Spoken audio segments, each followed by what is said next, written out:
Cápsulas contra el racismo. El tema de esta ocasión es racismo en la educación básica.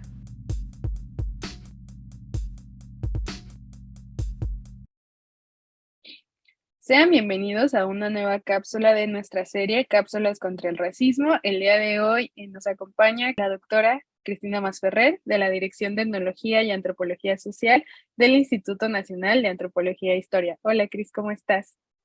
Hola, Scarlett, muchas gracias. Vamos a platicar sobre educación y racismo.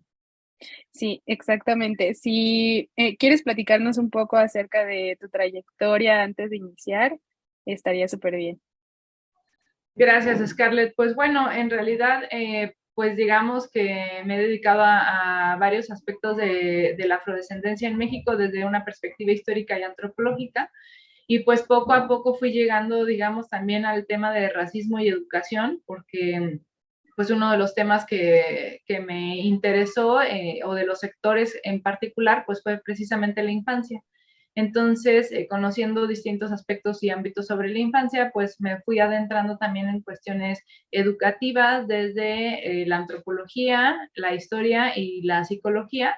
Y fue allí como me topé, digamos, irremediablemente con el racismo, y a partir de eso pues fui ya teniendo como un propósito más claro de estudiar el racismo y otras formas de discriminación en contextos escolares, tanto en la Ciudad de México como en la costa de Guerrero y de Oaxaca, pues, con población diversa, incluyendo población afromexicana y mixteca. Muchas gracias. También invitarles a que se acerquen a los textos que tienes publicados sobre educación y racismo para saber un poco más del tema. Y pues bueno, ya dijimos de qué va en esta ocasión esta cápsula, y es sobre la educación. Si bien sabemos, la educación es un derecho humano fundamental. No obstante, de acuerdo con cifras de la UNESCO, 244 millones de jóvenes en todo el mundo siguen sin escolarización por razones sociales, económicas o culturales. La educación es un catalizador para garantizar otros derechos humanos fundamentales. El derecho a una educación de calidad está indisolublemente ligado a la Declaración de los Derechos Humanos y a muchos otros instrumentos normativos internacionales que son el resultado del trabajo conjunto de las UNESCO y las Naciones Unidas, ¿no? Y bueno, yo le sumaría también de organizaciones sociales de diferentes lugares. Y para empezar un poco la plática, me gustaría que nos cuentes de qué formas el racismo atraviesa la educación. Pues sí, de varias maneras en realidad. Creo que uno de los aspectos, digamos, importantes de reconocer es la manera en que el racismo pues ha hecho que los planes y programas de estudio tengan ciertos contenidos y no otros. Un aspecto, digamos, muy claro es cómo la castellanización en las escuelas pues fue desplazando a las lenguas originarias o indígenas, ¿no? A todos los idiomas que hay en México, además del español o del castellano. Entonces, bueno, este ha sido, digamos, pues algo muy evidente, pero también, por ejemplo, la exclusión de la historia y de las contribuciones actuales también de la población afrodescendiente y afromexicana en planes, programas de estudio, y por supuesto esto se ve expresado en libros de texto. Y en libros de texto vemos entonces pues contenido escrito y también imágenes que nos hablan de pues cómo se reproduce el racismo también en estos contextos, ¿no? En contextos escolares. Si bien, bueno, hay que decir que también en esos libros de texto también hay contenidos antirracistas, ¿no? Que poco a poco van incluyéndose, pues cada vez más, afortunadamente. Entonces, bueno, tenemos como estas dos caras de la misma moneda en los libros de texto, pero pues dado que el contexto en general en México está plagado de racismo, pues entonces muchas veces tienen más peso estas pocas menciones que refuerzan el racismo, ¿no?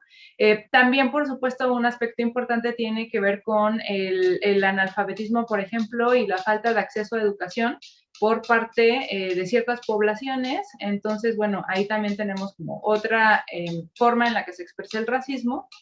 Y pues también los estereotipos, los prejuicios que tienen en ocasiones autoridades educativas o a veces docentes propias del contexto, ¿no? O sea, no es que los docentes en sí sean racistas, sino que dado que en el contexto hay racismo, pues también estos estereotipos permean entre docentes, bueno, entre algunos docentes. Y pues otro aspecto también es el bullying racista o el acoso escolar que está relacionado, digamos, con el racismo.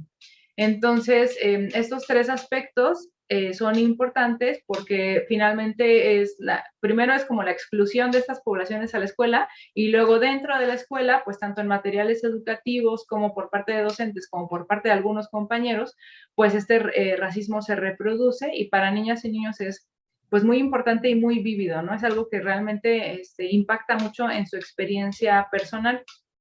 Por otro lado, aunque creo que de esto vamos a hablar más, digamos, hacia el final de la cápsula, pero quiero decir que también docentes y estudiantes emprenden acciones antirracistas. Entonces, también ahí tenemos estas dos caras de la misma moneda, digamos. Muchas gracias, sí, totalmente. Y justo lo que comentas nos da como este contexto para entender la forma en la que el racismo segmenta el acceso a la educación, que como dijimos en el inicio es un derecho humano, ¿no? Se une como a estas cuestiones que no permiten el acceso a una educación de calidad a los jóvenes infancias de todo el mundo, ¿no? Y de acuerdo a lo que tú has observado y analizado en tus investigaciones, ¿cuáles son las expresiones de racismo presentes en la educación básica en particular? Sí, pues por ejemplo, uno de los aspectos importantes, hablando de afrodescendencia, tiene que ver con el poco reconocimiento a sus contribuciones históricas, ¿no? Muchas veces pues se reproduce la idea de que históricamente son mínimas en términos de cantidad y en términos de sus aportaciones pues son nulas, ¿no? O sea, prácticamente no se menciona sobre sus contribuciones sociales, políticas, culturales, económicas incluso. Y también otro aspecto es que se les reduce a la esclavitud. Si bien sabemos que muchas personas africanas y afrodescendientes fueron esclavizadas durante el periodo virreinal, pues también sabemos de otras personas del mismo origen que obtuvieron su libertad por distintos medios y que por lo tanto, pues en muchas ocasiones incluso nunca fueron esclavizados, ¿no? Entonces, bueno, está muy bien reconocer que la esclavitud pues ha afectado muchísimo a esta población, pero también sería importante reconocer que estas personas también fueron libres e incluso pues explicar un poquito más de esclavitud, ¿no? De tal forma que no se les reduzca a la esclavitud o de que no se considere la esclavitud como un estigma impuesto sobre esta población, sino que más bien se reconozcan todos pues, los aspectos, digamos, de la esclavización de las personas. Entonces, bueno, por un lado está ese aspecto de reducir a las poblaciones de origen africano a la esclavitud, también marcar o reducir su dignidad mediante la representación de personas de origen africano semidesnudas, ¿no? Asociadas al salvajismo. Este es otro de los aspectos importantes, por ejemplo, en libros de texto. En términos de la población indígena, pues se reconoce mucho el aspecto, digamos, histórico, y hay algunas menciones sobre la continuidad de estas poblaciones hasta la actualidad, sobre todo en libros de texto de la SEP, pero pues sigue haciendo falta un mayor reconocimiento sobre cómo hay, digamos, una continuidad, ¿no? Entre este pasado indígena presentado muchas veces como glorioso y el presente de estas poblaciones, y no solamente en términos de discurso, sino sobre todo en términos de hechos, ¿no? O sea, cómo se integran, por ejemplo, bueno, cómo se podrían o cómo se deberían integrar contenidos de distintos pueblos originarios, incluyendo sus lenguas y sus idiomas, ¿no? O sea, de tal modo que no sea solamente como algo mínimo en nivel primaria, sino que también incluso en secundaria, en nivel medio superior o incluso en nivel superior, pues haya mucho más valor o se reconozca mucho más, pues, ¿no? Distintos aspectos relacionados con las poblaciones originarias. También, pues hace falta, digamos que en un contexto tan racista, pues hace falta un contenido antirracista evidente, ¿no? Que nos hable de por qué las razas no existen. O sea, no solamente que no se mencione la palabra la raza negra o ese tipo de frases, sino que de manera explícita nos expliquen por qué las razas no existen, ¿no? Esto tal vez no sería necesario si es que pues no se pensara en términos de razas, ¿no? Pero dado que en México lamentablemente esta construcción social sí opera, pues también es necesario entonces explicar por qué en términos biológicos no existen las razas y poder no solamente explicar esto, sino también por qué estas clasificaciones racistas que imponían o que imponían ciertos estereotipos y ciertos prejuicios a ciertas poblaciones, pues por qué estas no son válidas, ¿no? Entonces, esos son, pues digamos, algunas de las expresiones. Y bueno, luego también, pues se requiere un ejercicio importante para combatir el racismo entre los propios estudiantes, que bueno, como decía, ya pues se ve reflejado en el bullying racista y también pues como tener un impacto también en padres de familia, en tutores, en las propias comunidades y entre los propios docentes. Entonces, pues por ejemplo, solo por poner, digamos, digo, ya puse varios ejemplos de libros de texto, pero uno de los ejemplos de docentes, pues es que a veces también algunos de ellos tienen la idea de que los seres humanos se clasifican o nos clasificamos en supuestas razas y que estas tienen un impacto en términos de inteligencia, de actitudes, de comportamiento.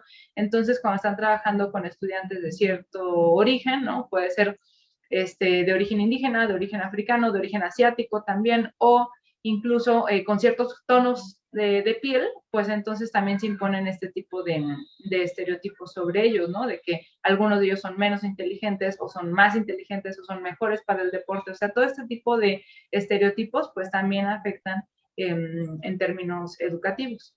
Que es un poco lo que nos compartes en este artículo tuyo que se llama Racismo y discriminación en contextos escolares, mixtecos y afromexicanos de Oaxaca, ¿no? Que pues pueden revisarlo para acercarse un poco más a esta problemática y a esta temática, ¿no? Justo por lo que menciono tu texto y por lo que se me hace muy interesante, es porque ahí justo logras hablar como de la forma en la que se expresa el racismo, no solamente en la educación, ¿no? Desde la institución, sino también en el cotidiano de la educación y de quienes participan en ella, desde las relaciones entre profesores y alumnos y en las relaciones alumnos-alumnos, donde como pues bien mencionas el bullying, que es un problema y como desde la experiencia me atrevería a decir que es como una de las primeras formas en las que una como persona racializada se acerca o tiene sus primeras experiencias de racismo, ¿no? Que es muy fuerte vivirlo como a una tan temprana edad. Y es por esto que también es importante pensar como en de qué formas combatir estas experiencias de racismo en la educación, ¿no? Y es por eso que ya nos habías comentado al inicio un poco de la cápsula, pero pues me gustaría que nos comentaras algunas otras formas en las que estas expresiones de racismo pueden ser combatidas, al menos en la educación básica. Sí, gracias, Scarlett. Creo que este comentario justo me hace reflexionar sobre la importancia de combatir, bueno, de reconocer las distintas violencias que hay en el contexto escolar, que son múltiples. Creo que cada una de ellas merece atención y, pues, bueno, en particular estamos hablando del racismo y de la violencia racista, digamos, entonces, efectivamente, pues, cómo identificarla y combatirla, ¿no? Creo que uno de los aspectos, primero, pues, tiene que ver con identificar qué es el racismo, saber que el racismo es un conjunto de prácticas, de discursos, de ideas, de actitudes que suponen jerarquías entre poblaciones humanas y que justifican y terminan, digamos, por justificar y reproducir estos sistemas y estructuras de desigualdad y jerarquización, pero en términos de las clasificaciones racistas, ¿no? Porque hay otras clasificaciones que, insisto, o sea, todas y cada una de ellas tiene también, pues, una importancia para ser combatida. Pero bueno, estas clasificaciones racistas se basan en la idea de que las características corporales, ciertos aspectos culturales, orígenes familiares, nacionales incluso, o culturales, ¿no? En términos de orígenes, digamos, pues de pueblos, por ejemplo, indígenas, ¿no? No quiero decir étnicas, pero creo que va a solucionar mucho, ¿no? En términos de cómo se conoce en términos generales. Entonces, bueno, como este tipo de aspectos que se suelen llamar razas también, o pueblos o incluso etnias, tienen una relación con ciertos aspectos biológicos, genéticos, y bueno, sabemos ya a partir justamente de investigaciones biológicas y genéticas que estas razas no existen en estos términos Pero pues sí existen en términos de construcción social y en términos de cómo se considera a unas poblaciones superiores e inferiores o mejores para ciertas cosas y peores para otras, ¿no? Entonces creo que uno de los aspectos es primero saber identificar el racismo, saber llamarlo, saber reconocerlo sin culpabilizar a las personas que lo están reproduciendo. Esto me parece que es muy importante porque algo clave para entender el racismo y para combatirlo es saber que se reproduce incluso por personas racializadas hacia lo inferior, ¿no? Porque todas las personas son racializadas, o sea, las personas blancas también están siendo racializadas como blancas, y también muchas veces sufren violencia, no necesariamente violencia racista, pero bueno, otro tipo de violencias, pero digamos, como al ser racializadas, pues entonces se están imponiendo ciertas violencias sobre estas poblaciones, por ejemplo, pueblos indígenas, personas afromexicanas o de origen asiático, entre otros, ¿no? Porque aquí es también como muy, muy amplio. Entonces, como una persona indígena, pues puede también estar reproduciendo este racismo, porque este racismo tiene esa capacidad, ¿no? O sea, es tan perverso el racismo que una persona mestiza de todo, morena, etcétera, pues puede también tener ideas racializadas hacia otras poblaciones, ¿no? Entonces, bueno, es como importante identificarlo, tratar de combatir el racismo sin culpabilizar a las personas e identificar los distintos niveles en los que se presentan, ¿no? O sea, materiales educativos, libros de texto, yo creo que es clave en términos de la responsabilidad que tiene el Estado, pues asegurarse de que los contenidos educativos y los materiales educativos tengan un contenido antirracista, ¿no? No solamente que no sea racista, sino que sea antirracista, ¿no? Que explícitamente busque combatir el racismo.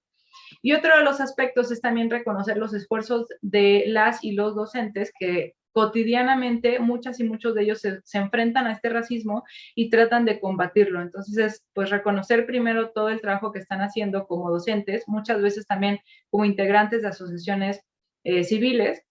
Estoy pensando sobre todo en asociaciones afromexicanas, pero sin duda alguna que también hay de indígenas que también, ¿no? Están combatiendo el racismo cotidianamente en el aula, y luego también pues hacer reflexiones con los estudiantes de los distintos niveles educativos y con los padres de familia, ¿no? En términos, digamos, comunitarios, identificar cómo el racismo finalmente afecta más a ciertas poblaciones, pero termina afectándonos a todas y todos, y pues cómo podríamos, digamos, generar estrategias específicas en cada una de las escuelas para combatir el racismo, ¿no? En términos no solamente individuales, porque algo que también suele ocurrir es que puede llegarse a pensar que el racismo lo está ejerciendo una persona sobre otra, ¿no? Y entonces, insisto, se culpa a una persona y se trata a la otra como víctima, cuando en realidad el racismo es una cuestión estructural, sistemática, que no se encuentra únicamente en las interacciones interpersonales o entre una niña y un niño, digamos,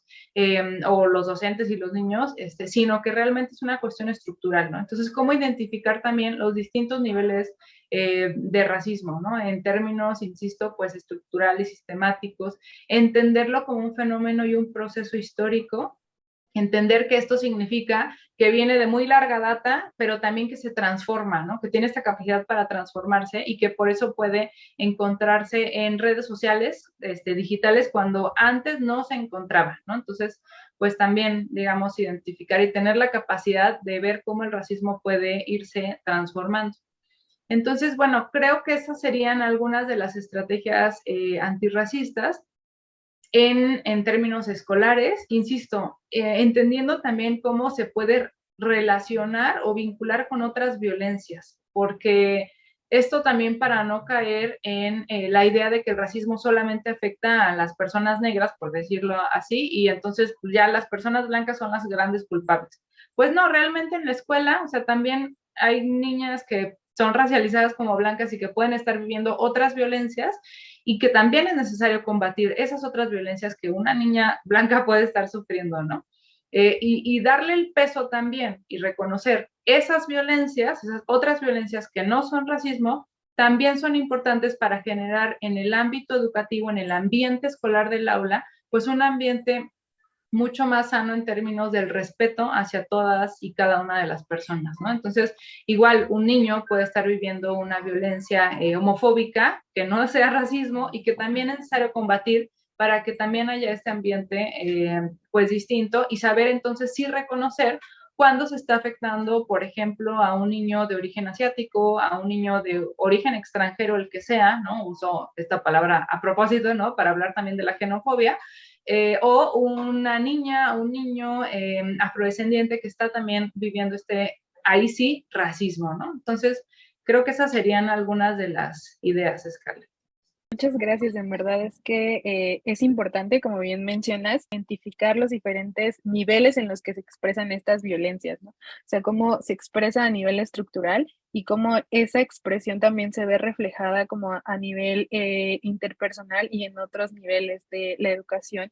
Y que es importante también que no se quede en una cuestión individual, como bien mencionas, sino que se acepte que es algo colectivo y que es algo que nos toca a todas, todos, entrarle desde nuestras herramientas, desde nuestros espacios, desde los lugares que ocupamos y que nos atraviesan, ¿no? Entonces, un poco como me quedo con eso para ir cerrando la cápsula del día de hoy. Te agradezco muchísimo que nos compartas tan valiosa información y tan valiosa reflexión que en lo personal me atraviesa de muchísimas formas y que también me permite reflexionar sobre la forma en la que está atravesada la educación. Otra vez vuelvo desde estos niveles estructurales hasta estos niveles más personales y más individuales. Muchas gracias, Scarlett. Y ya solo para terminar, pues comentarles que recién salió publicado un libro coordinado por Olivia Gall, titulado Educación Primaria, Racismo y Xenofobia en México, Historia, Narrativas, Representaciones y Prácticas. Y pues es un recorrido súper amplio desde en términos históricos y en términos actuales y en distintas regiones. Entonces, pues solo recomendar esa lectura también. Muchísimas gracias.